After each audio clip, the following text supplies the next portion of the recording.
ಈ ದೇಶದ ಅತ್ಯಂತ ಕಳಕಳಿಯ ನಾಯಕ, ಹಸಿರು ಕ್ರಾಂತಿಯ ಮಹಾಚೇತನ, 115ನೇ ಜನ್ಮದಿನಾಚರಣೆ ಆಚರಿಸಿಕೊಳ್ತಕ್ಕಂಥ ಬಾಬು ಜಗಜೀವನ್ ರಾಮ್ ಅವರ ಜಯಂತಿ ಇವತ್ತು ಬಹಳ ಅದ್ದೂರಿಯಾಗಿದೆ.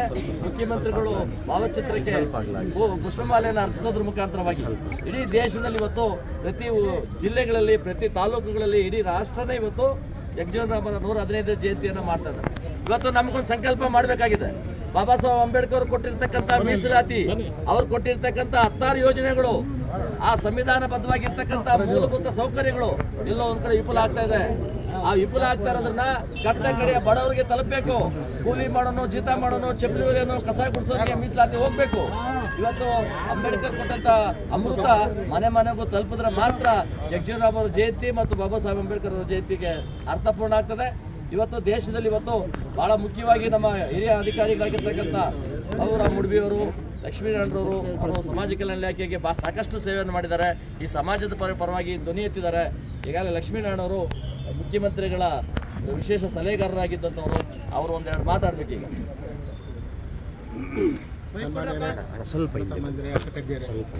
ಇವತ್ತು ದೇಶಾದ್ಯಂತ ಬಾಬು ಜಗಜೀವನ್ ರಾಮ್ರವರ 115ನೇ ಜನ್ಮದಿನಾಚರಣೆಯನ್ನು ಆಚರಣೆ ಮಾಡ್ತಾ ಇದ್ವಿ.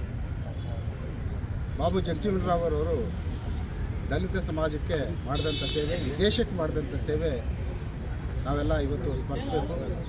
ಮತ್ತು ಅವರ ಹೆಸರಿನಲ್ಲಿ ಅನೇಕ ಯೋಜನೆಗಳನ್ನು ಇವತ್ತು ಜಾರಿಗೆ ತರಲಾಗಿದೆ ಕೇಂದ್ರ ಸರ್ಕಾರದ ವತಿಯಿಂದ, ರಾಜ್ಯ ಸರ್ಕಾರದ ವತಿಯಿಂದ. ಈಗಾಗಲೇ ಚೀನಾರಾಮ್ ಅವರು ಹೇಳಿದ ಪ್ರಕಾರ ಯೋಜನೆಗಳು ಸರಿಯಾದ ರೀತಿ ಅನುಷ್ಠಾನ ಆದರೆ ನಮ್ಮ ಬಡವರಿಗೆ, ಯಾರಿಗೆ ಅವಶ್ಯಕತೆ ಇದೆಯೋ ಅಂಥವ್ರಿಗೆಲ್ಲ ಈ ಒಂದು ಸವಲತ್ತುಗಳು ಸಿಕ್ಕಿದ್ರೆ ಮಾತ್ರ ಈ ಸಮಾಜ ಮುಂದಕ್ಕೆ ಬರಲಿಕ್ಕೆ ಸಾಧ್ಯ ಆಗುತ್ತೆ.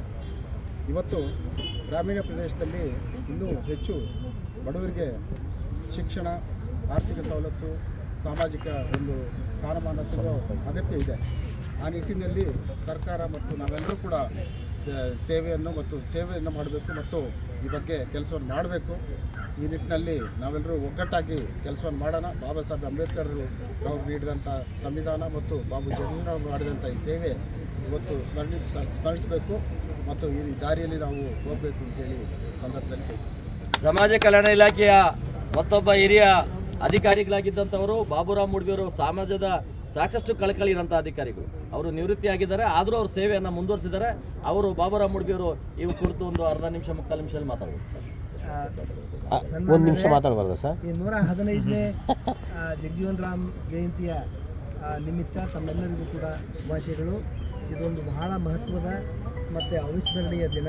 ನಮಗೆ ಗೊತ್ತಿದ್ದ ಹಾಗೆ ಒಂದು ಕಡೆ ಅಂಬೇಡ್ಕರ್, ಇನ್ನೊಂದು ಕಡೆ ಜಗಜೀವನ್ ರಾಮ್ ಬಹುಶಃ ವಿಧಾನಸೌಧವನ್ನು ಮತ್ತು ಈ ರಾಜ್ಯದ ಜನತೆಯನ್ನೇ ಕಾಯಲಿಕ್ಕೆ ನಿಂತಿದ್ದಾರೆ ಅನ್ನೋ ರೀತಿಯಲ್ಲಿ ಬಹಳ ಸಾಂಕೇತಿಕವಾಗಿ ಎರಡು ಪ್ರತಿಮೆಗಳು ಇಲ್ಲಿ ಇದ್ದಾವೆ. ಇವು ಇಲ್ಲಿ ಬಂದಾಗಲೆಲ್ಲ ಸರ್ಕಾರಕ್ಕಾಗಲಿ ಸಮಾಜಕ್ಕಾಗಲಿ ಇದು ಪುನಃ ಈ ಜನಾಂಗದ ಬಗ್ಗೆ ಕಳಕಳಿ ಇರಲಿ, ಸಾಮಾಜಿಕ ನ್ಯಾಯ ಬರೀಲಿ ಅನ್ನೋ ದೃಷ್ಟಿಯಿಂದಲೇ ಈ ಪುತ್ಥಳಿ ಎರಡೂ ಕೂಡ ಸರ್ಕಾರದ ಮೇಲೆ ತಮ್ಮದೇ ಆದಂಥ ಪ್ರಭಾವ ಬೀರ್ತಾ ಇದೆ ಅಂತ ನಾನು ಸಹೋದರ ಜೀನಾರಾಮ್ ಅವರು ಮತ್ತು ಸಹೋದರ ಲಕ್ಷ್ಮೀನಾರಾಯಣ ಅವರು ಹೇಳಿದ ಹಾಗೆ ಇನ್ನೂ ನಮ್ಮ ಜನಗಳ ಕನಸು ಬಹಳ ದೂರ ಇದೆ. ಅದು ಹತ್ತಿರ ತಂದುಕೊಂಡು ಕೊಡುವಂಗೆ ಸರ್ಕಾರದ ಮತ್ತು ಸಮಾಜದ ಕರ್ತವ್ಯ ಆಗಿದೆ. ವಿಶೇಷವಾಗಿ ಬಹುಶಃ ನಾನು ಹೇಳಿದೆ ತಪ್ಪಾಗಲಿಕ್ಕಿಲ್ಲ, ಒಳ ಮೀಸಲಾತಿ ಒಂದೇ ಇದಕ್ಕೆ ಔಷಧಿ.